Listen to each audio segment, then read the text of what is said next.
بسم الله الرحمن الرحيم. كتاب خاني روشنايي دنجي بيناسي كتاب ناوي كتاب ناميك بو كتاني زانكو نوسر دكتور عمر عبد الكافي ورجيراني نرمين سليم بيداتونوي نوا محمد سعيد نخشسازي وبرق چاپخانەی گوڵ سەرپەرشتی چاپ نەهرۆ محمود تیراژ 1500 دانە نۆرەی چاپی یەکەم 2007 میلادی لە بەڕێوەبەرایەتی گشتی کتێبخانەکان ژمارەی سپاردنی 938 ساڵی 2007 دراوەتێ خوێندنەوە عەلی خۆشناو هەڵەبڕی و کارە دەنجەکان شیڤان هەولێری.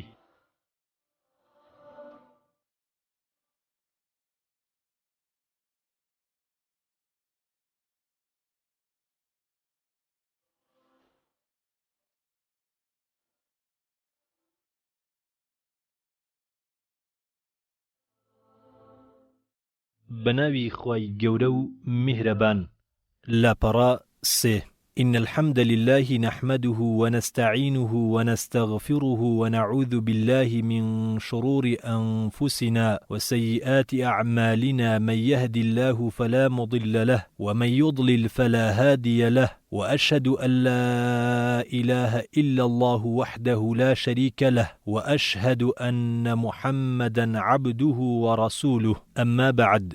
لپاشاندا خوشکان و ئافرەتانی بەڕێز سەلام و ڕەحمەت و بەرەکاتی خوای گەورەتان لێبێ. دڵی موسڵمان ماوە پێویستی بە شەحنکردن هەیە، ئەویش بە فێرکردن و گوێگرتن لە وتەکانی خوای پەروەردیگار و بەدەستهێنانی خێر و چاکە لە کۆڕی زانایان کە ژیانی تێدا بەردەوامە.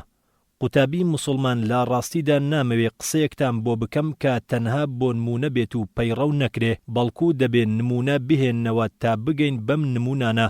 ئەمەش ئەم نمونە بەرزانەیە کە پێشینانمان لا یارانی پێغەمبەر صلی الله عليه وسلم و تابعین و ئەوانەی شوێنیان کەوتون بە چاکە. ئێمە دەزانین گەر مرۆڤ 2 ڕۆژ یا زیاتر نان و ئاو نەخوات ئەوە لەشی تێک دەشکێ و نەخۆش دەکەوێ. بۆیە پێویستە خواردن و خواردنەوەی هەبێ بە هەمان شێوە دڵی مرۆڤیش کە ماوەیەک دوور بوو لە زیکر و یادی خوای گەورە و کۆڕی زانایان ئەوە ئەو دڵان نەخۆش دەکەوێت کە وای لێدێ لە نێوان ئەو دڵە و هیدایەت بربەستێک هەبێت چونکە دنیا دەوری مرۆڤی داوە. ئەو دنیایەش پڕگەتی لا خراپە و تاوانی دڵ. هەندێ مرۆڤ هەن بە عیبادەت بەڵکو بە یادی خوای گەورە سەرقاڵن. گەورەی ئاینی ئیسلام لەوەدایە کە هیچ جیاوازیەک لە نێوانکاری دنیا و دوا ڕۆژدا نییە، بەڵکو بە پێچەوانەوە دنیا کێڵگەیە بۆ ڕۆژی دوایی. مرۆڤ دەتوانێت هەر کارێ لە دنیا بکات لە تەرازووی چاکەبۆی دابندرێت، جا بە هەر شێوەیەک بێ. ئەگەر خوشکێک بیەوێت لەگەڵ کۆمەڵا خوشکێک سەیرانێک بکەن هەرچەند بۆ خۆشی خۆیانە، بەڵام دەتوانن لەم سەیرانەدا ڕەزامەندی خوای گەورە بەدەست بێنن. لە هەر جوولەیەک کە دەیکەن تەنانەت خواردن و خواردنەوەش لە تەرازووی چاکەبۆیان دابندرێت گەرویستی پەروەردیگاری لەسەر بێت. لێپسراویەتی کچی موسڵمان لە 3 تەوەرە. لاپەڕا 5. لێپسراویەتی کچێک کە پابەندی ئاینی خوای پەروەردیگارە زیاتر و گەورەترە لەوانەی کە دوورن لە ڕێگەی خودای پەروەردیگار. 3 تەوەرە هەیە کە کچی موسڵمان پێیدا دەڕوات.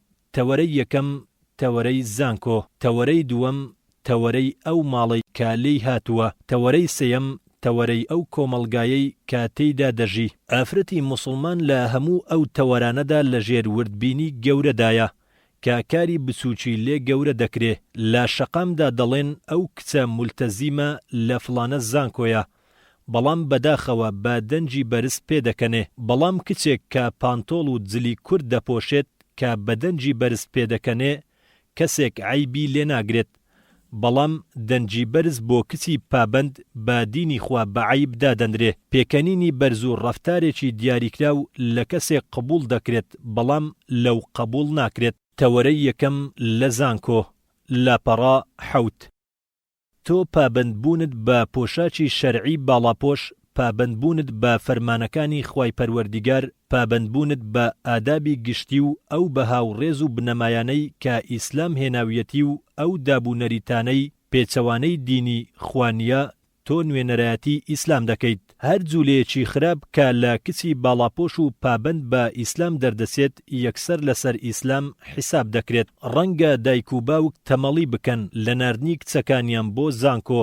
ئەگەر هەر کردەوەیەکی ناشیرن ببینێت لە کچێکی زانکۆ شەرعی یەکسەر مەسەلەکە گەورە دەکەن و دەیگشتێن و دەڵێن کچانی فلانە زانکۆ ئاوان. منیش دەڵێم هەموو کچان لەو زانکۆیەدا نوێنەری ئیسلام دەکەن لەسەر سێ تەوەری دەڕۆن: زانکۆ، ماڵ، کۆمەڵگەی دەرەچی. بەڵام بۆچی زانکۆم پێش ماڵ خست؟ چونکە ئێوە زۆربەی ماوەی ساڵ لە زانکۆ بەسەر دەبن. ئەگەر حیسابمان کرد کە ساڵ 12 مانگە، بەلایەنی کەم 8 مانگ یان 9 مانگ لە زانکۆ بەسەر دەبات، دوور لە خێزان.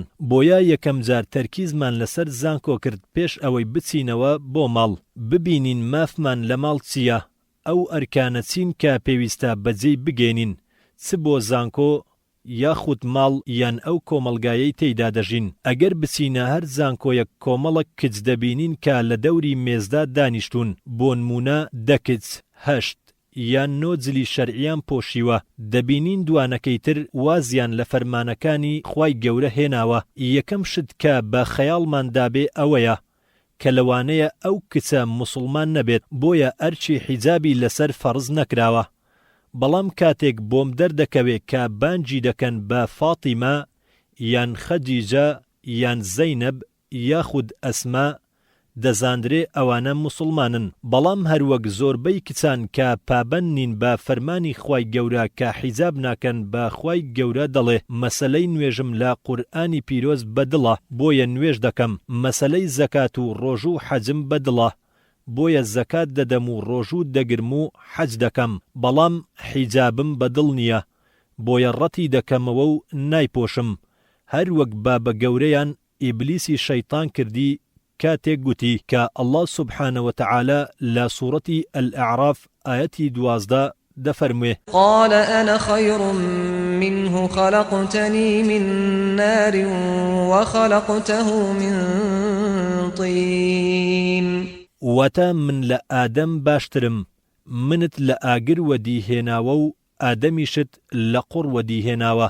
بەداخەوە زۆر بە ئاسانی دەڵێن کاتێک قوتابی ئامادەیی تەواو دەکات دێت داواکاری پێشکەش دەکات بۆ چوونە زانکۆ.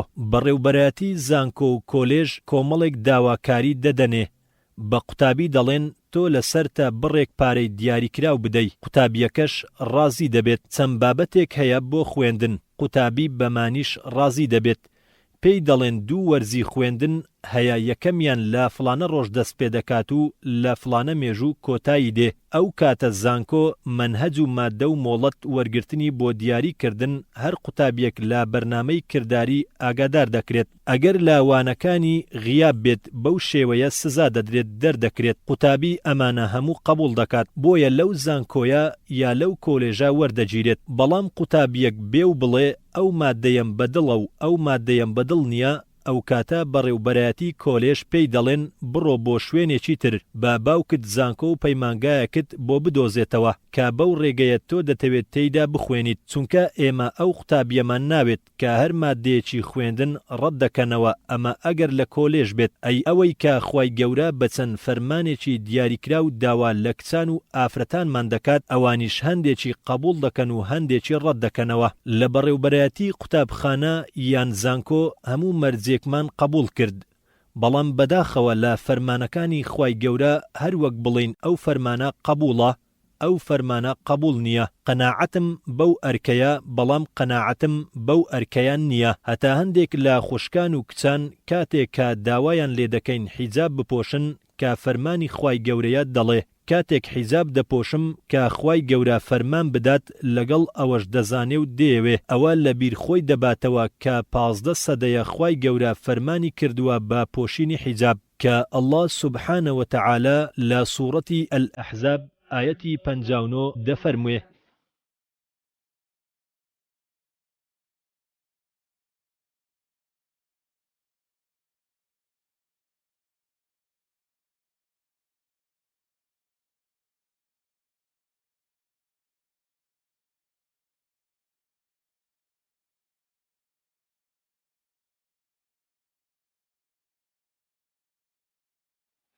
واتە ئەی پێغەمبەر صلی الله عليه وسلم بە خێزانەکانت و کچەکانت و ئافرەتانی بڕواداران بڵێ چارشێوەکانیان بەسەر خۆیان دابێننە خوارەوە، ئەمە باشترە بۆیان کە بناسرێن ئەوانە ئافرەتی موسڵمان و داوێن پاکن و تا بەتانە و تەشەر ئازار نەدرێن. خوا زۆر لێخۆش بوو میهرەبانە.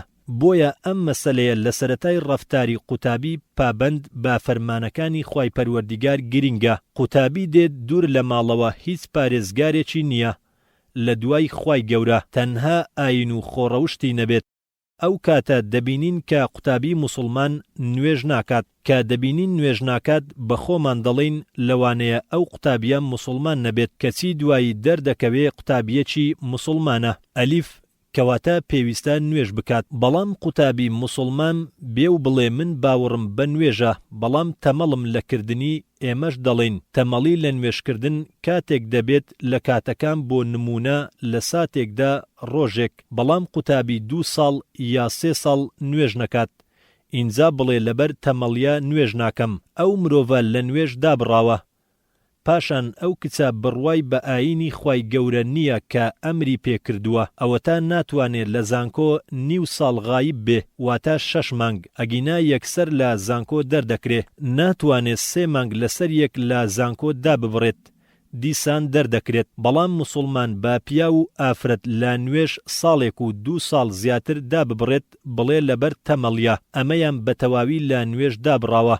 ئەو کاتە حسابی بۆ ناکرێت و پێی دەوترێت یەکەم کردەوەی مرۆڤ لە ڕۆژی دوایی تەمەشا بکرێت نوێژەکانیەتی. ئەگەر بە تەواوی بەجێی گەیاندبوو ئەوە کردەوەکانی تریشی لێ قبول دەکرێ، ئەگەر کەم و کورتی هەبوو کردەوەکانی تری لێ وەرناگیرێ. عومەری کوڕی خەتاب ڕەزای ئەڵڵای لێبێ ڕاوەی ئەم ئاەتە پیرۆزەی بۆ یارانی پێغەمبەر دەکرد صلی الله عليه وسلم کە الله سبحانه وتعالى لا سورة الماعون آياتي 4-5 دفرموه فويل للمصلين الذين هم عن صلاتهم ساهون.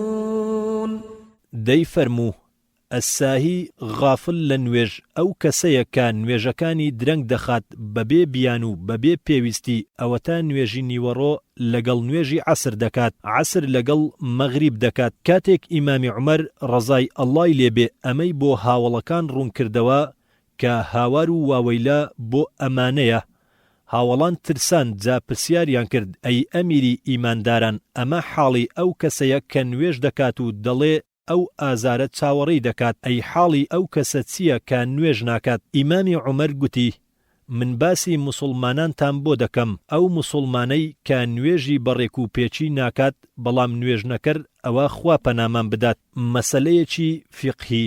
ئیمامی ئەحمەد ڕەحمەتی ئەڵڵای لێبێ گوتوویەتی ئەگەر ئافرەتێک دوای شوکردن بۆی دەرکەوت کە پیاوەکەی نوێژ ناکات، لەسەر قازی موسڵمانان پێویستە لە یەکیان جیا بکاتەوە، چونکە ئیمامی ئەحمەد پێی وایە ئەو هاوسەرگیریە پوچەڵ باتڵە. بەڕای ئیمامی ئەحمەد ئەوەی نوێژ نەکات کافرە، نابێ ئافرەتی موسڵمان شوو بە پیاوی کافر بکات. بە هەمان شێوە سەبارەت بە ئافرەتیش کە نوێژ نەکات بدرێتە پیاوێکی نوێژکەر، لە دوای ماوەیەک دەرکەوێ کە ئافرەتەکە نوێژ ناکات، بەلای ئیمامی ئەحمەد قازی موسڵمان جیایان دەکاتەوە، چونکە ئافرەتەکە بە ناموسڵمان دادەندرێ. نابێ پیاوی موسڵمان ئافرەتی ناموسڵمان بێنێ و بیکاتە هاوسەری خۆی.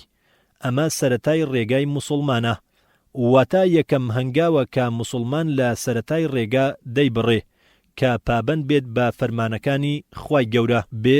دوایی دێینە سەر مەسەلەیەکی تر، ئەوی ژیانی قوتابی کچ دوور لە خێزانە. پارێزگاری ئەم قوتابیە وەک گوتمان دوای خوای گەورە ئاین و خۆڕەوشتێتی و ترسی لە خوای گەورە، بەهاکانی و مەبدەئی و ئەو پەروەردەیە کە لە ماڵێکی بەڕێزەوە وەری گرتووە. لەوانەیە لەناو کۆمەلگا دەبیندرێ یەکێک شازە، واتە کچێک بە سروشتی خۆی دوو زمانە، کاری وا دەکات کە خوشکان پەیوەندیان لەگەڵ یەکتری بپچڕێ. دەترسم یەکێک لە کچەکانم بڵێ ئایا شێخ لەناو ئێمە دانیشتووە بەچی دەزانێت کەسێ دوو زمان هەیە کە قسە دەهێنێ و دەبات و کچان لە یەکتری دەکات. کۆمەڵگەی هاوشێوە و هاوتەمەن تەمەنەکانیان لە یەک نزیکن. ئەم تەمەنانە خۆشترین ساڵەکانی تەمەنە، باشترین ڕۆژە لەوانەیە دڵتەنگ و بێزار بیت لە مەنهەج و مامۆستا و ئەو بابەتانەی کە دەیخوێنی بەڵام لە پاشە ڕۆژدا کە بوویتە خاوەن ماڵ و مناڵی خۆت ئەو کات بۆ دەردەکەوێت خۆشترین کاتی ژیانت بەسەر بردبێت ئەو کاتانە بووە کە لە زانکۆ بوویت بەڵام مرۆڤ بە سروشتی خۆی تەماشای ئەو چاکەیە ناکات کە لە دەستیەتی هەردەم لە حاڵی خۆی ڕادەکات هەردەم تەماشای کارەکەی خۆی دەکات بە زەحمەتی نەک بە ئاسانی دایک و باوک تەنها یەک شت لە قوتابی یان کچەکەی داوا دەکات کە بیخوێنێت تاک و دەربچێ شوێنێ بۆ خوشکانی یان قوتابیانی تر چۆڵ بکات لە کۆتاییدا بە سەرکەوتووی دەربچێت تاکو بتوانێت لە شوێنێت دابمەزرێت کە سوودی بۆ ئیسلام و موسڵمانان هەبێت ڕەنگە لە ناو ئێمە کەسێکی دوو زمان هەبێت کەواتە چی بکەین لەگەڵ کەسێک کە دوو زمانە لە ناو قوتابیان کەسێک دەبینین دوو زمانە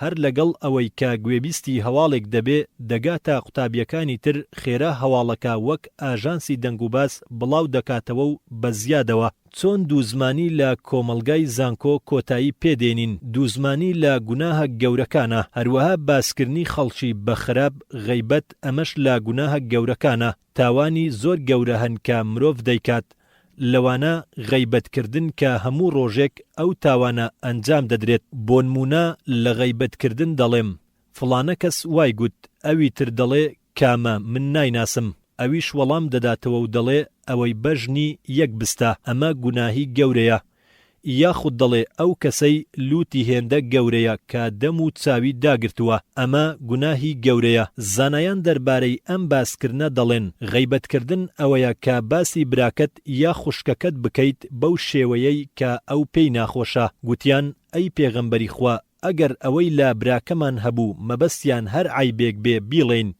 ئەویش فەرمووی عیبەکەی هەبوو ئەوە غەیبەتت کرد بەڵام ئەگەر عیبی نەبوو ئەوە بوختانت پێکرد ئەوەتە کاتێک کە پێغەمبەر صلی الله علیه وسلم باسی دایکی ئیمانداران سەفیە ڕەزای ئەڵڵای لێبێ لە لای دایکی ئیمانداران عایشە ڕەزای ئەڵڵای لێبێ بە پێغەمبەر صلی الله علیه وسلم دەفەرموێ واز لە سەفیە بێنە بەدەست ئاماژەی بۆ زەوی کرد مەبەستی عایشە ئەوە بوو کە سەفیە بەژنی کورتە پێغەمبەر صلی الله علیه وسلم فەرمووی ئەی عایشە قسەیەکت کرد ئەگەر تێکەڵ بە ئاوی دەریا بکرێ ئاوەکەی دەگۆڕێ واتە لە خراپی ئەو وشەیەی کە لە دەمی دەرچوو لەگەڵ ئەوەش کە عایشە تەنها بەدەست ئیشارەتی کرد بە قسە نەیگوت کەواتە ڕۆژانە خوشک و برای موسڵمان چەند غەیبەت دەکات کۆمەڵگەی زانکۆ کۆمەڵگەیە لە ناویەکە دەمانەوێ هەواڵەکان بگوازینەوە یەک لە خوشکان دەڵێ من غەیبەتی کەس ناکەم تەنها هەواڵێکە و قسەیەکی ڕاستە باسی دەکەم من درۆ ناکەم پێی دەڵێن ئەمە غەیبەتە کە لە لای خوای گەورە بە 36 جار یەکسان کراوە بەرامبەر بە زیناکردن لەوانەیە زیناکەر کاتێ زینای کرد پەشیمان دەبێتەوە و تەوبە دەکات خوای گەورە لێی خۆش دەبێت بەڵام غەیبەتکار خوای گەورە لێی خۆش نابێت مەگەر ئەو کاتە نەبێت کە بچێتەوە لای براکەی یان خوشکەکەی کە داوای گەردن ئازایی بکات پاشان پەشیمان بێتەوە و پەیمان بدات جارێکی تر ئەو کارە نەکات پاش ئەمانە هەڵسێ بە باسکردنی ئەو خوشکەی یان ئەو برایەی بە چاکە بەقەد ئەو ماوەیەی کە بەخراپ باسی کردووە بۆ نمونە تۆ 3 ساڵی ڕابردووت لە زانکۆ لە بەردەم هەموو قوتابیان باسی برادەرێکی خۆت بە خراپە کردووە چۆن تەوبە دەکەیت بە پەشیمان بوونەوە و کۆتایی هێنان کە جارێکی تر ئەو کارە نەکەیت و داوای گەردن ئازایی لە کەسەی کە غەیبەتت کردووە بکەیت لە پاشان بچیتەوە لای ئەوانەی کە باسی کەسەکەت با خراپ لەلا کردبوو باسی چاکەکانی ئەو کەسە بکە بەقەد ئەو ماوەیەی کە غەیبەتت کردبوو ئەگەرنا لێ خۆشبوون لە غەیبەتکردن نییە چونکە لە لای خوای گەورە لە تاوانە گەورەکانە بۆیە زانایان گوتویانە ئەگەر غەیبەتکار تەوبەی کرد ئەوە دوایین کەسە کە دەچێتە بەهەشت ئەگەر تەوبەی نەکرد ئەوە یەکەم کەسە دەچێتە دۆزەخ ئەوە تەنها تاوانی زمانە و یەکێکە لە گەورەترین تاوانەکانی زمان مەسەلەی دووزمانی کاتێک کچێک دووزمانی لەسەر برادەرەکەی یاخود مامۆستاکەی یا هەر کەسێکی تر کرد چۆن لەمە ڕزگارمان دەبێ یان چۆن وای لێ بکەین واز لەم کارە بێنێ ئەگەر هاتەلات پێی گوتیت فڵانە کەس لەسەر تۆ ئەمە و ئەمە دەڵێت ڕای بگرە و 4 شتی پێ بڵێ یەکەم پێی بڵێ لەوانەیە ئەو خوشکە ئەو قسەی بە ئەمانەتەوە لە لای تۆ کردبێت تۆش بۆ منی باز دەکەیت کەواتە خیانەتت لە ئەمانەتەکە کرد کەواتە تۆ خائینی. دووەم، ئەمڕۆ کە لە لای من دووزمانی لە کەسێک دەکەیت بەیانی لە لای کەسانی تر لەسەر منیش دەیکەیت، واتە کەسێک لەلا دووزمانیەکی کرد ئەوە دووزمانیت لەسەر دەکات. سەیەم، تۆ نێوانی من و ئەو خوشکە موسڵمانم تێک دەدەی کە لە نێوانمان دەروونپاچی هەبوو. لە هەمان کادا خۆت لە لای من خراپ کرد و شوێنەوارێکی خراپت لە دەروونمدا بەجێهێشت کە خۆشەویستی لە نێوان من و تۆدا هەبوو. چوارەم، بە دووزمانی کردنت هەست بە خۆشەویستیت ناکەم، بەڵکو وات کرد لێت بترسم. ئومێد دەکەم جارێکی تر دووزمانی لە لای من نەکەی. تخوا گەر لەسەر ئەم چوار خاڵەی باسمان کرد تەرکیز بکەین، ئایا هیچ خوشکێک جارێکی تر دێت هەواڵی تۆ بۆ کەسێکی تر بات بەڵێ پێت دەڵێ کەسێکی ئالۆز معقدی پێویستت بە پزیشکی دەرونی هەیە؟ ئەو وتانە گرنگ نییە، بەڵام گرنگ ئەوەیە کە دووزمانی و ئەو کەسەی دووزمانی دەکات لە سنوورێک ڕابگرین. هەموو دەروازەیەکی شەیطان دابخەین لەسەر دەرونی خوشکانمان و ئەوانەی دووزمانی دەکەن و بە خراپە باسی خەڵک دەکەن. داواکارین لە خوای گەورە ئەوانەی دووزمانی دەکەن و باسی خەڵکی با خراپ دەکەن تۆبەیان لێ قبول بکات و لە ئێمەش خۆش ببێ. ئەمەش دووزمانی لە چوارچێوەی ئەو گوناهە گەورانەیە کە بە ئەندامەکان دەکرێت. جیم، هەروەها دیاردەیەکی تر لە کۆمەلگای زانکۆ هەیە کە بریتیا لە گواستنەوەی هەواڵی درۆ. پێویستە لە هەواڵی درۆ دڵنیاکەین، هەر وەک الله سبحانه وتعالى لە سوورەتی الحجورات آيتي 6 دفرموه: يا أيها الذين آمنوا إن جاءكم فاسق بنبأ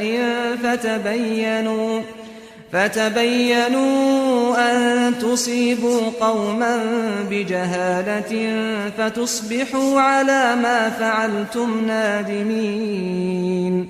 واتا أي أواني باورتان هناوا ئەگەر کەسێکی متمانە پێنەکرا و هەواڵێکی بۆ هێنان یەکسەر باوەڕی پێمەکەن، بەڵکو لێی بکۆڵنەوە تا بۆتان ڕوون دەبێتەوە نەوەکو ئازار و ناخۆشی بۆ خەڵکی دروست بکەن، دوایی پەشیمان ببنەوە. ئەگەر گوێمان لە هەواڵێک بوو یەکسەر نەچین لای کەسی تر باسی بکەین، ئەگەر باسیشمان کرد با بەڕاستی باسی بکەین، نابێ هەرچی گوێمان لێبێ باسی بکەین. زانایان فێریان کردوین کە مرۆڤ سێ هەندەی قسەکردن گوێ بگرێ، بەڵام بەداخەوە ئێمە نۆ هێندە قسە دەکەین بەڵام گوێ ناگرین، واتە پێویستە ئێمە تەسجیل بین، زۆر ببیستین و ڕادیۆ نەبین کە زۆر بڵین. دال، دیسان لە کۆمەڵگەی زانکۆدا مەسەلەیەکی گرنگ هەیە، ئەویش ئەوەیە کە هەموو خوشکێک ئاماژە بۆ عیبی ئەوانی تر دەکات. کچێک یاخود قوتابیەک با کەسەکەی بەرامبەری دەڵێت ئەی فڵان تۆ لەم شتە هەڵەی، بە پەنجەی شایتمان ئیشارەت دەدات، بەڵام بێ ئاگایە لەوەی کە سێ پەنجەکەی تری دەستی هێمایە بۆ عیبی زیاتری خۆی. واتە گەر ئاماژەم بۆ فڵانە کچ یان فڵانە کوڕ لەوانەی لەگەڵمان دانیشتون کرد و گوتم فڵان تۆ لەم شتەدا هەڵەی، کارەسات لەوەدایە کە عیبەکانی خۆم و خراپەکانم زۆر زۆرن و خۆمی لێ کوێر دەکەم، تەنها ئەو خراپەیە باز دەکەم کە براکەم یان خوشکەکەم هەیەتی. گەر مرۆڤ با درێژایی ژیانی هەوڵ بدات عیب و کەم و کوڕیەکانی چاک بکات، ئەوە هەموو ژیانی بەسەر دەبات، هێشتا کەم و کوڕی هەردەمێنێ. ئەمە یەکەم مەسەلەی ژیانی زانکۆیە، ئەویش نزیککردنەوەی خوشکێکی یان قوتابیەکی موسڵمان لەگەڵ هاوڕێیەکی ڕەوشت خراپە. شتێکی تر دوای ئەمە، ئەگەر کەم و کوڕیەکەت لە خوشکێکی موسڵمانی خۆت دیت، یەکەم هەنگاو ئەوەیە کە بچیتە لای بەنهێنی ئامۆژگاری بکەیت، چونکە ئامۆژگاریکردن لە بەردەم خەڵکی ئابڕوو بردنە، واتە ئامۆژگاریەکە لە نێوان خۆت و ئەو دابێت.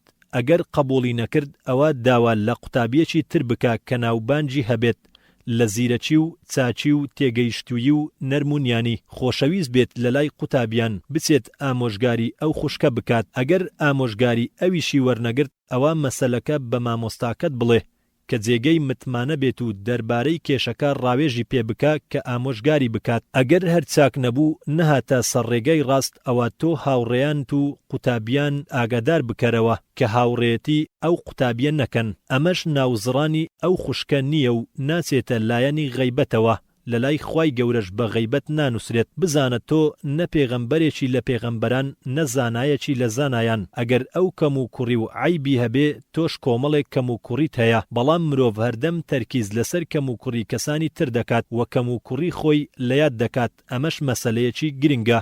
مەسەلەیەکی ترکە لە دوای ئەمانە دێت باس لە بەدەستهێنانی زانست دەکەین کە گرنگیەکی سەرچیە و لا پێناوی بەدەستهێنانی دەچن بۆ وڵاتان. تۆ لێرە کە لە زانکۆی دەبێن نیەتت لە بەدەستهێنانی زانست ڕەزامەندی خوای گەورە بێت. بۆ نمونە دەڵێن پەیوەندی دەرمانسازی بە ڕەزامەندی خوای گەورە چییە؟ پەیوەندی پەروەردەیی ئەندازە بە ڕەزامەندی خوای گەورە چییە؟ تۆ هەر کاتێک چوویتە شوێنێک لا کۆلێژ دانیشتی دەستت کرد بە خوێندنی بابەتەکانی دەبێ وا دابنەی بۆ سەرخستنی ئاینی خوای پەروەردیگارە. تاکو پزیسکێکی موسڵمان و دەرمانسازێک یاخود مامۆستایەکی موسڵمان ئینشاءالله ببینین پسپۆڕێکی کۆمەڵایەتی موسڵمان لە هەموو شوێنێک ئیسلامێکە لە سەردوو پەیان دەڕوات. بەداخەوەنەوەی پێشوو هەموو بەزینێکیان بە میرات بۆ ئێمە بەجێهێشتووە. پێیان گوتین بێدەنگ بن، قسە مەکەن، لە پەنای دیوار بڕۆن، کچەکەم چاوەڕێ بکە تا کەسێکی چاک دێ، تا کوڕێکی چاک دێ. پێویستە ڕاستە و ڕاست بیت بۆ چەسپاندنی حەڵاڵ و حەرامکردنی شتە حەرامەکان لە شێوازی ژیانت و هەڵسو و کەوتنت لەگەڵ خەڵکی. بۆ ئەوەی کاتێک باوکت تۆ ببینێ بڵێ خۆزگا کچی من وەک ئەو کچە بوایە، یان برایەک لە برایەکان تۆ ببینێ بڵێ خۆزگا خوشکی من وەک ئەو کچە بوایە. هەر کەسێک کە تۆ ببینێ بڵێ حەزم دەکرد هەموو ئافرەتانی موسڵمان وەک ئەو ئافرەتە بوایە، چونکە ئافرەتی موسڵمان بەخششێکە لەو کۆمەلگایە. ئایا دەزانن شەڕ بەرامبەر ئیسلام لەو کاتە دەستی پێکرد کە شەڕ بەرامبەر ئافرەتی موسڵمان کرا. 2 سەدەیە لە سەرەتای سەدەی پێشوو لەو کاتەی کە قاسم ئەمین و ئەوانەی پێیان دەوترا ڕۆشنگەراییەکان ئەتەنویروین، ئەوانەی دەیانویست ئافرەت کە گەوهرێکی گرانبەهایە لە ئەرکە سەرچیەکەی دەربهێنن بۆ ئەرشی زۆری تر. بەڵام ئێمە دەڵێن بە فەزلی خوا کچەکانمان هۆشیار و بە ئاگان و بە فەزلی خوای گەورە ڕاستەڕێن و لەسەر ڕێگای خوای گەورن. بۆیە دەمەوێت ئەو چیرۆکەتان لە مێژووی نوێ بۆ بجێڕمەوە. سەرەتا چوونە دەرەی ئافرەت لە ماڵ بۆ قوتابخانە لە میسر بوو کە ئەو قوتابخانەیە لە کۆتایی سەدەی پێش ڕابردوو سەرەتای سەدەی ڕابردوو ساڵی 1904 دامەزرا کە شێخ موحەممەد عەبدە لە ژیاندا مابوو. قوتابخانەیەکیان لە میسر دروست کرد. قوتابخانەکە ناوی ئەسسەنیە بوو کە لە جیهانی ئیسلامی یەکەم قوتابخانەی کچان بوو. لە ڕاستیدا لەو کاتە ئافرەتی موسڵمان 2 جارستەمی لێکرا بوو. یەکەم لە فێربوونی زانستی بێبەش کرابوو، دووەم چوونە مزگەوتیان لێ قەدەغە کرابوو، دواییش ئافرەت بەهۆی ژینگە و دابوو نەریتەوە ستەمی لێکرا. دەیانگوت ئافرەت بۆی نییە بچێتە دەرەوە تەنها 2 جار نەبێ، ئەویش لە ماڵی باوچی بۆ ماڵی مێردەکەی، جاری دووەم لە ماڵی مێردەکەی بۆ گۆڕستان. باب و باپیران بەو شێوەیەیان دەکرد، وایان دەزانی ئەمە دینە، بەڵام ئەمە دوورە لە ئاینی خوای پەروەردیگار. پێغەمبەر صلی الله علیه وسلم دەفەرمێ ڕێ لە چوونی ئافرەت بۆ مزگەوت مەگرن. پێغەمبەر صلی الله علیه وسلم هەر نوێژێکی کردبێت ئافرەتان لەگەڵی نوێژیان دەکرد. پێغەمبەری خوا صلی الله علیه وسلم ڕۆژانی دووشەممەی دیاری کردبوو بۆ کۆڕی زانستی و فێربوونی کچان و ئافرەتان بە یاساکانی ئاین شەریعەتی ئیسلامی پیرۆز. بۆیە ئەوان بانگەشەی ئازادی ئافرەتیان کرد. بەڵام چیان کرد؟ قوتابخانەی ئەسسەنیەیان لە میسر دامەزراند. خەڵکی میسر دەنجی ناڕزاییان دەربڕی و ملکەتی داواکەیان نەبوون. پێیان وابوو کە چۆن کچانیان لە ماڵەوە دەربچن کە بە پەچە دەگرنەوە، چۆن دەهێڵن بچنە دەرەوە. بەڕێوبەرایەتی ئەو قوتابخانەیە وتی هەنگاو بە هەنگاو کارەکە دەکەین. ئافرەتان با لەگەڵ سەرپەرشتیکاران بە عارەبانەی داپۆشرا و بێن بۆ قوتابخانە. ئەو عارەبانە 2 ئەسپ ڕای دەکێشا. ئەوە بوو کچان تا دەرگای قوتابخانە لەگەڵ باوکانیان دەهاتنە بەردەرگای قوتابخانەکە. ئەو قوتابخانەیەش هیچ پیاوێکی تێدا نەبوو، تەنها دەرگەوان کە پیاوێکی بەتەمەن 60ەکان بوو کە قوتابیان بە ماما بانجیان دەکرد. پیاوێکی تریش کە مامۆستای زمانی عارەبی و پەروەردەی ئیسلامی بوو. لە ڕاستیدا ئەو پیاوە خۆڕەوشتی بەرز بوو، دیندار بوو، پیاوێکی بە ساڵات چوو بوو. لەلایەن کچانی قوتابخانە زۆر ڕێزی دەگیرا، بێجگە لەم دوانە ئەوانی تر هەمووی ئافرەتی ئینگلیزی بوون. سەرەتا وایان پیشان دەدا کە داپۆشرا و ڕەوشت بەرزن. بەڕێوبەری قوتابخانەش ئینگلیز بوو. لەم کاتەدا بەڕێوبەرە ئینگلیزەکە ئیدارەیەکی ئاسنینی لە قوتابخانەدا هەبوو. تاکو باوچی قوتابیان بڵێن بەخوا بەڕێوبەرێکی چاکە و لە زۆربەی ئافرەتانی موسڵمان باشترە. بەم شێوەیە قوتابخانە گەورە بوو. وای لێهات کچان لە ماڵەکانیان بۆ خوێندن دەردەچوون تا ئێرە هیچ گرفت نەبوو.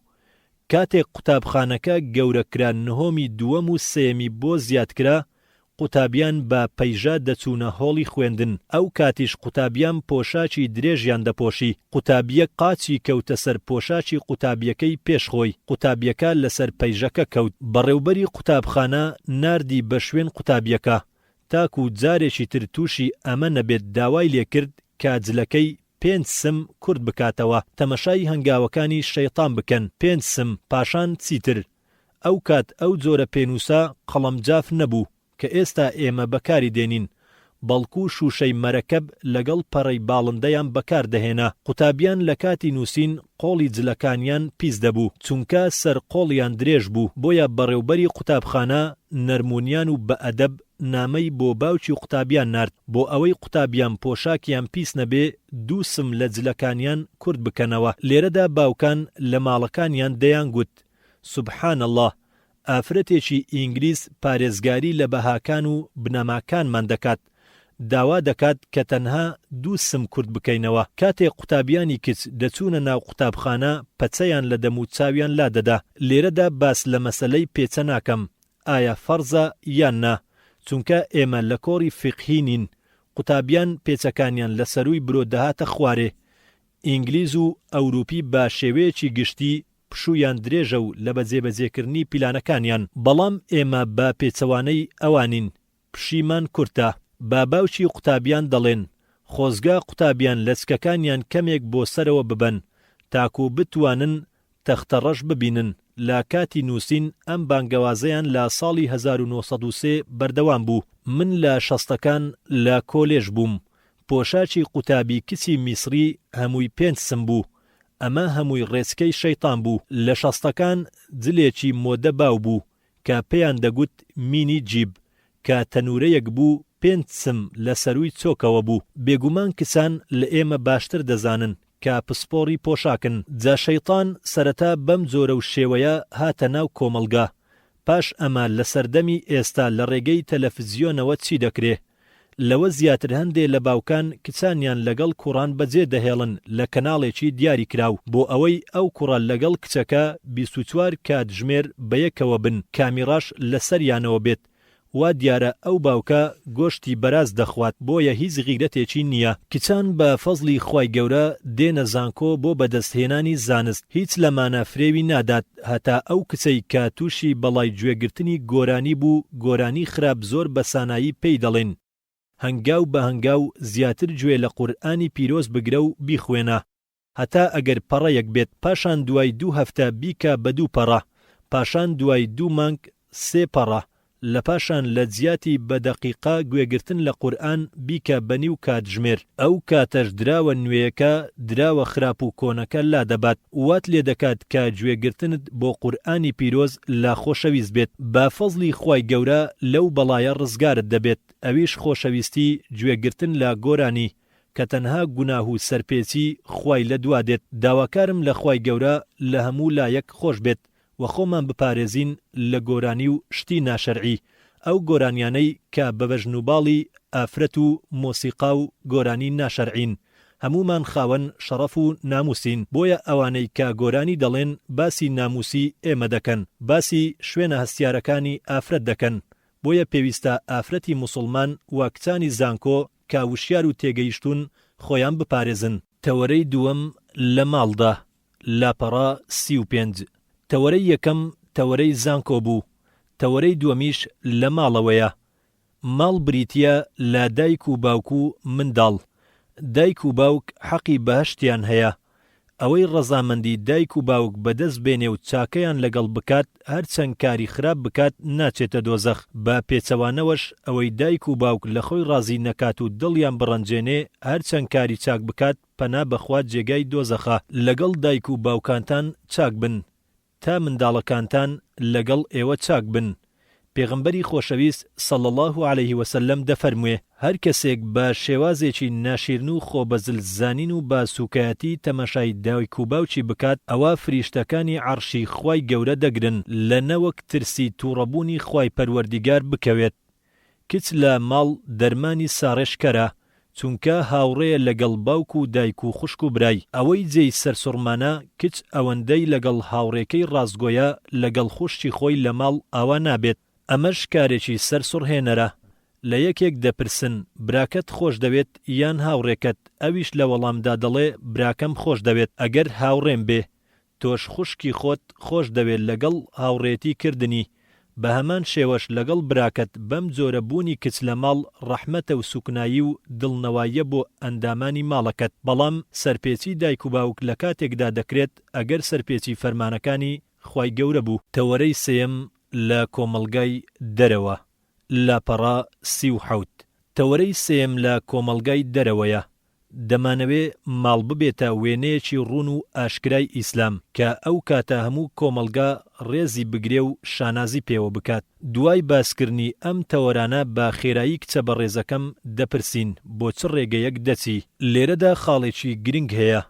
ئێوە ئینشاءڵڵا لە داهاتوێکی نزیک لە زانکۆ دەردەچن دەبن بە دایکێکی بەڕێز.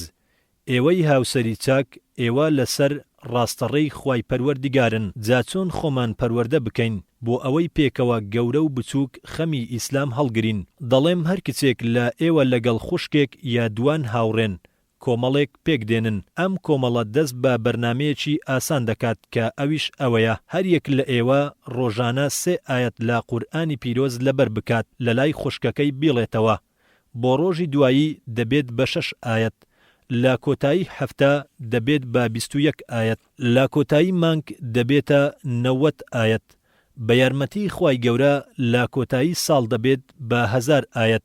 لە کۆتایی ساڵەکانی زانکۆ دەبینین گەیشتووی تا ئەوەی هەموو قورئانی پیرۆز لەبەر بکەی. لەگەڵ لەبەرکردنی 3 ئایەت ڕۆژانە فەرمودەیەکی پێغەمبەر صلی الله علیه وسلم لەبەر بکەین. لە هەفتەی ڕۆژێک چیرۆکی پیاوچاکان و چیرۆکی هاوڵان و دایکانی ئیمانداران و شوێنکەوتوانی ئەم ئیسلامە بخوێنیت. اینجا بە کورتکراوەیی لە پەڕاوێک و دوام بینوسەوە.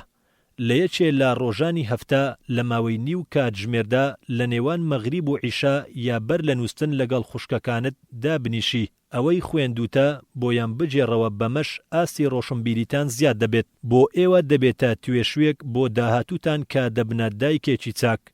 کوڕەکەت یان کچەکەت لەبارەی ئاین پرسیار لێ دەکات. دیارە تۆش زەمینەیەکت هەیە بۆ وەڵام دانەوە دەربارەی مێژووی باب و باپیرانمان و مێژووی ئافرەتە چاکەکانی پێشومان. دەربارەی هاوڵە بەڕێزەکان لە ئافرەتان و پیاوان نابێ کچەکەت تەنها ناوی هونەرمەندان و بەڕەڵایانی ئێستا بزانێت. لە هەمان کاتدا نەزانێ ئایا حەبیبە و ڕەملەی کچی ئەبوو سوفیان حەرام کێن کە مێژوویان با خێر و چاکە ڕۆشن کردوتەوە. دەبینین کچەکەمان لەگەڵ ئێمە خەمی ئیسلامەکەیەتی. با هەمومان لە خەمی ئیسلام دابین. نامەوێ بزانم ڕۆژانی خوێندنتان لەلا گرانە. دوایی بۆتان دەردەکەوێت کە کۆتاییەکەی بەم شێوە خۆشەیە ئینشاءالله. منیش ئەم محازەڕەیە بە یادی خوای گەورە کۆتایی دێنم لە خوای گەورە داواکارم سەرکەوتوو ببم. ئەگەر لە محازەڕەکەم هەر یەکێک لە ئێوە هیواخواز بوو بێ ئەوە فەزڵ و چاکەی خوایە. گەروانە بێ ئەوە خواتان بەسە و باشترین بریکارە. خوای گەورە پاداشتی ئەم ئیدارەیە بداتەوە کە ئەم دیدارەی ساز کرد. خوای گەورە پاداشتی خێرتان بداتەوە. کچەکانم دەمەوێ با کارێکی ئاسانەوە پاپەنتان کەم. من بیرم دێت 10 ساڵ پێش ئێستا سەردانی قوتابخانەیەکی کچانم کرد کە کچەکانم لەوێ لە قاهیڕە دەیان خوێند. قوتابخانەکەش بالایانی کەم 1000 قوتابی تێدا بوو. پرسیارێکم کرد گوتم چێ لە ئێوە کە بەیانیان لە خەو هەڵدەستێ دەستی دایک و باوچی ماچ دەکات یان سەریان ماچ دەکات. لە هەموو قوتابخانەکە تەنها 3 قوتابی دەستیان هەڵبڕی. ئەویش هەردوو کچەکەم و کچە خاڵەکەیان بوو. لە دوای گوتنەوەی محازەڕەیەک دەربارەی گوێڕایاڵی کردنی دایک و باوک لە خۆم پرسی لەوانەیە شوێنەوارێکی چاکم لە بۆیان بەجێهێشت بێ. لە کۆتایی محازەڕەکەم پرسییم چێ لە ئێوە کە گەڕایەوە ماڵەوە دەستی دایک و باوکی ماچ دەکات؟ تەنها 7 قوتابی دەستی خۆیان بەرز کرد. مانای ئەوەیە بەمە تەنها 4 قوتابی هاتنە ڕێزی 3 قوتابیەکەی تر. ئایا ئەمە دەبێتە هۆی گەڕانەوەی ئەم نەریتە چاکە کە ئیبن عەباس ڕەزای ئەڵڵای لێبێ دەستی هاوڵی بەڕێز زەیدی ماچ دەکرد کە نووسەری وەحی بوو دەیگوت بەم شێوەیە فەرمانمان پێکراوە کە ڕێز لە زانایانمان بگرین. جا ئایا بۆ جارێکی تر ڕێز لە دایک و باوکمان دەگرینەوە؟ جا هەر کوڕێک یان کچێک ڕێز لە دایک و باوکی نەگرێت ئەوە دوای لە دەستدانی دایک و باوکی ئینجا نرخیان دەزانێ. کچەکانم، خوای گەورە واتان لێ بکات کە چاکەکار بن لەگەڵ دایک و باوکتان، ببن بە پێشەنجی چاکەکاران، ببن بە خەمخۆری ئیسلام، لە داهاتوو بتانکات بە ئافرەتی چاک و دایکانی بەڕێز هیوای خێر و چاکەتان بۆ دەکەین تاکو ئەو کەم و کورتیەی لە ئومەت ڕوویدا قەرەبووی بکەنەوە. خوای گەورە پاداشتی چاکەتان بداتەوە و بەرەکەت بخاتە تەمەنتان. گوڵبژێرێک لە سوودەکانی گفتوگۆی نێوان قوتابیان و دکتۆر عومەر خوابی پارێزێت. لاپەڕا 43. یەکەم، ئێمە دەزانین لە فقهدا دەنجی ئافرەت عەوڕەت نییە. لە هیچ پەرتووکێکی فقهی نییە بڵێ دەنجی ئافرەت عەوڕەتە مەگەر ئافرەتێک بە نەرمونیانی و بەنازەوە قسە بکات، ئەو کاتە عەوڕەتە. گەرهات و ئافرەت پرسیار لەبارەی ئاین و دنیای کرد ئەوە دەنجی عەوڕەت نییە، بەو مەرجەی دەنجی خۆی ناسک نەکاتەوە. دووەم، چاکترین شتێک کە مرۆڤ لە کۆمەلگا گوێی لێبێ ئەوەیە کە لە هەر بار و دۆخێک مسلمان بێت. من کاتێک لە نێو مسلماناندام مسلمانم، ئەگەر لە نێو غەیری مسلماناندا بم ئەوە گەورەی ئیسلامیان بۆ بەدەردەخەم یان ڕێگای ڕاستیان پیشان دەدەم، یان وای لێ دەکەم دژی ئیسلام نەبێت و نابمەمایەی فیتنە لەسەر ئەو. واتە کارێکی واناکەم غەیرە مسلمانەکە بڵێ وەڵڵاهی ئەگەر ئیسلام بریتی بێت لە غەیبەت و دووزمانی و خەڵک لێکردن ئەوە پێویست بە هاتنە ناو ئیسلام ناکات. ئەگەر ئیسلام بریتی بێت لە ئافرەتێکی مسلمان کە گرنگی نەدات بە پاک و خاوێنی ماڵ و کۆڵێژ و فرێدانی زبل لە ڕێگای گشتی ئەوە پێویستم بە ئیسلام نییە. واتە مسلمان بڵێ وامان لێ نەکەی ببینە فیتنە بۆ کافران و ڕێگر بین بۆ هاتنە ناو ئاینی ئیسلام. ڕەنگە ئەمەش بەهۆی ڕەفتارێکی ناشیرنەوە ئەنجامی بدات بەبێ ئەوەی بزانێت کارێکی ناشیرنی کردووە.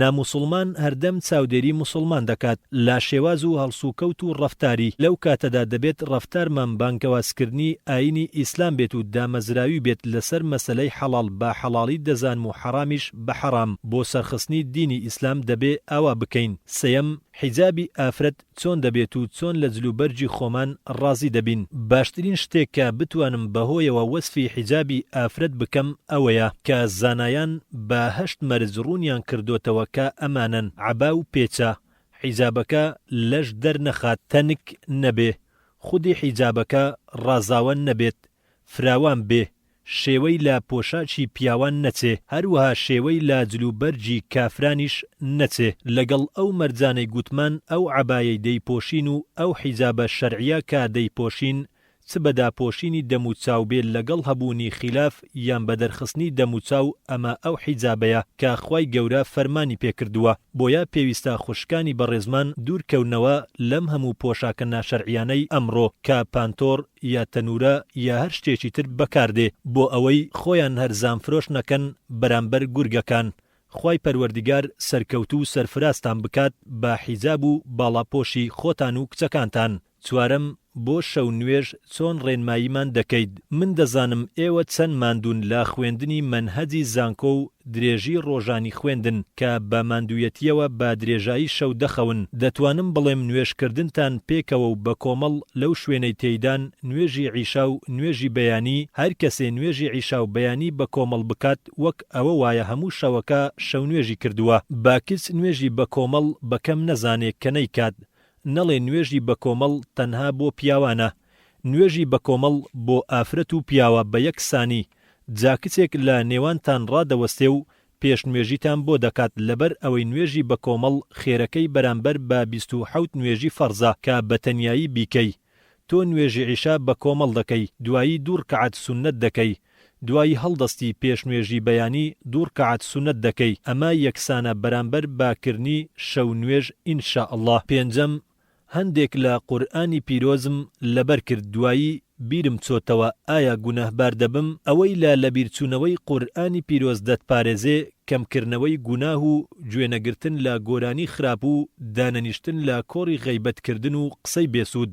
زۆر دانیشتن لە کۆڕی زانستی مرۆڤ وا بکات زۆر جددی بێت، ئەمانە یارمەتی دەرن بۆ لەبەرکردنی قورئانی پیرۆز و لەبیر نەچوونەوەی. بەڵام ئەگەر بە ئەنقەس نەگەڕایتەوە سەر خوێندنی ئەو ئاەتانەی کە لەبەرت کردوون و کەمتەرخەم بیت گوناهان زۆر بکەیت، ئەوە گوناهبار دەبیت. ئەمەش مانای ئەوە نییە کە تۆ قورئانی پیرۆز لەبەر نەکەیت، بڵێیت با تووشی گوناه نەبم، بەڵکو هەوڵ بدا قورئانی پیرۆز بە بەردەوامی لەبەر بکەی و لەبیرت نەچێتەوە. شەشەم، کەی دەگەمە ئەو ڕادەی بتوانم ئامۆژگاری خوشکانم بکەم. ئێمە ئەگەر چاوەڕێ بکەین تا ئەو کاتەی ساز و ئامادە دەبین بۆ ئامۆژگاریکردنی خەڵکی، ئەوە ناتوانین ببینە پێشەنگ بۆ فەرمانکردنی خەڵکی بۆ چاکە و ڕێگەگرتن لە خەڵکی، بەڵکو دەڵێن هەر کاتێک هەستت بە تام و چێژی عیبادەتێک کرد یەکسەر بڵاوی بکەوە، ئەمە ئامۆژگاری بێ بۆ من و ئێوە، دوایی بەرووبوومەکەی دەبینین.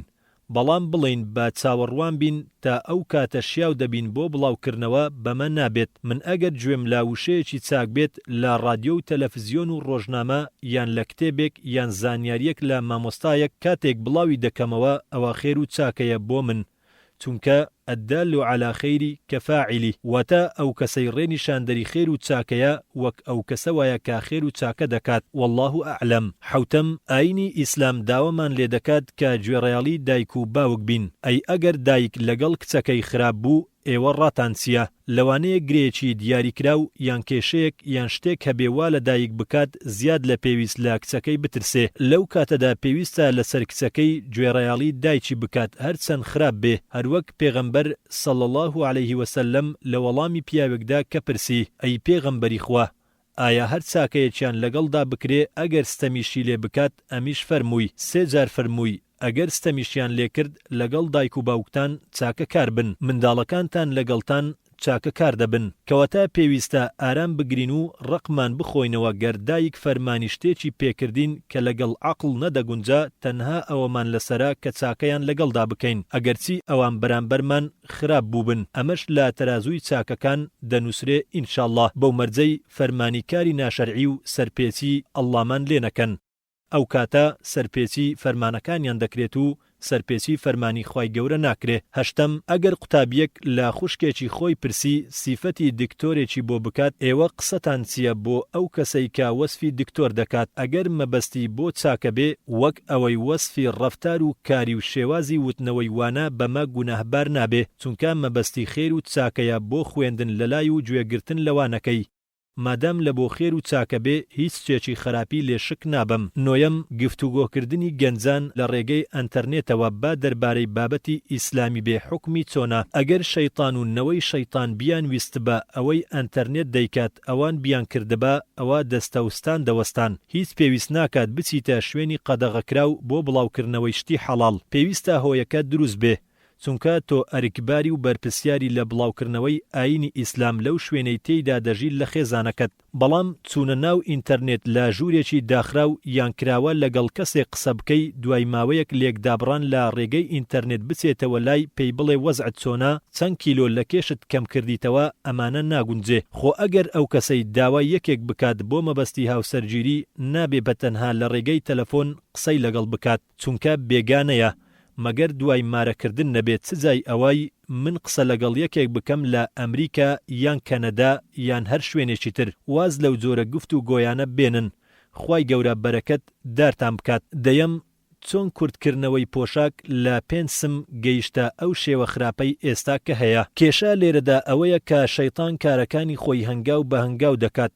قوتابخانەی ئینگلیزی لە 100 ساڵەوە یەکسەر داوای نەکرد و بە ئافرەتی موسڵمانی نەگوت حیجاب داکەنن. ئەگەر ئەو جۆرە داوایەیان بکردایە ئەوە قبوڵیان نەدەکرد، بەڵکو وتیان با حیجابەکانتان 5 سم کورتتر بێ، پاشان 5 سمی تر و بەو شێوەیە. پاش ئەوە کێشەی چوونە قوتابخانە کۆتایی هات، داوایان کرد کە ئافرەتان بچن بۆ زانکۆ.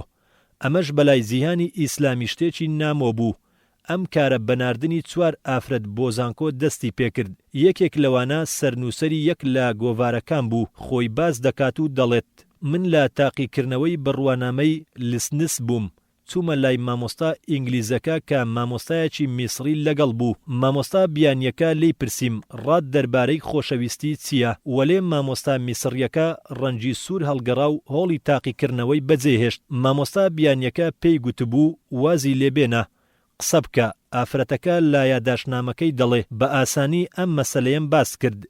ئەم ئافرەتە وای لێ هاتبوو بە یەکێک لەوانەی داوای خۆدەرخستن و لابردنی حیجابی ئافرەتانی دەکرد. ئەوان بانگەوازیان دەکرد باڵاپۆشی بریتیە لە داخراوی و هیچ پەیوەندی بە ئاینەوە نییە. شەیتان ڕێچکە و ڕێبازی زۆرە بۆ خراپکردنی مرۆڤ، بەڵام مرۆڤ پێویستە پابەند بێ بە شەریعەتی ئیسلام تا بەچەند وشەیەکی لووس گاڵتەی پێ نەکرێ و فێڵی لێ نەکرێ. 11 ئایا دروستە پانتۆڵ لەبەر بکرێت ئەگەر لە شوێنێک بێت تەنها ئافرەت بن؟ ئەگەر کچان بەیەکەوە بن هیچ کێشەیەک نییە بۆ لەبەرکردنی پانتۆڵ، چونکە عەوڕەتی ئافرەت بۆ ئافرەت لەسەر ڕووی سینجی بۆ ژێر چۆکە.